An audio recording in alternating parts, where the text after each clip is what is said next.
Oh, hi guys, how's it going? I just wanted to talk a little bit today about something we were talking about in classes this past week, um, about the journey.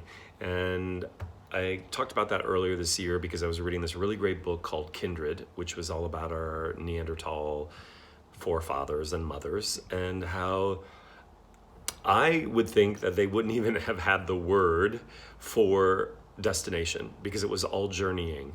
That even anthropologists who discovered that they had locations or they rested sometimes in caves, or it would be like their spring sort of domicile, that all things were temporary and they kept on journeying, that they were nomadic. And so I always find that really maybe inspiring as of late to keep thinking of myself as a journey person, a journeyman, and that there is no destination, but that's kind of hard in a culture that is constantly focused, like I like to say, on the climax instead of the foreplay.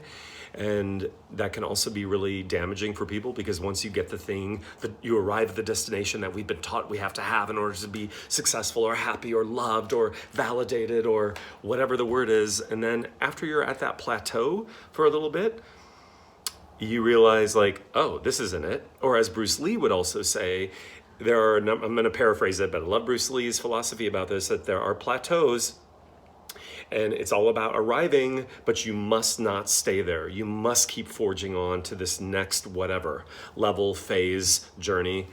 And so I just want us to keep in mind that in our social media world, that makes us feel sometimes less than, because it's so focused on when you get 1 billion followers or when you sell your first $1 billion, or I don't know, these sort of measurements that we sort of place on the destination. You realize, like, even when you get those things, you guys, it's all relative because that's just a stopping off point that's going to jettison you to your next phase or the next part of your journey. So going back to our Neanderthal cousins, we too were just like them, that there was no getting to anywhere because as soon as you got there, you would move on. And I don't think that that is not to work towards goals, toward achieving things. That's not the purpose of being more aware of the journey. But the biggest aha is your life is not bookended by the thing. Your life is bookended by the comings and goings. And I would say, I don't know, I'm not a mathematician, but 99.2% of your entire life is going to be spent in the journey, on the journey, experiencing the journey, and not at some sort of destination. The only final destination, wasn't that a movie? I think it was really like scary movie. The final destination. And then actually, no, that isn't even a final destination. We don't know what comes next. What's the next phase of our next journey after we leave this mortal coil?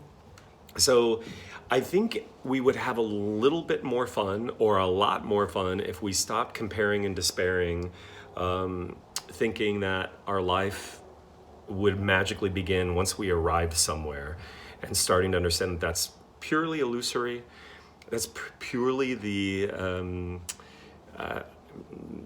media is making that up and making it feel like we have to achieve something in order to be worthy of being on the ride. And I just want us to keep remembering that your ride is yours, you're working your path, and learning how to enjoy and embrace and celebrate your journey, I think will be a much more delicious experience. Okay, hope that helps. There is no destination. There is none.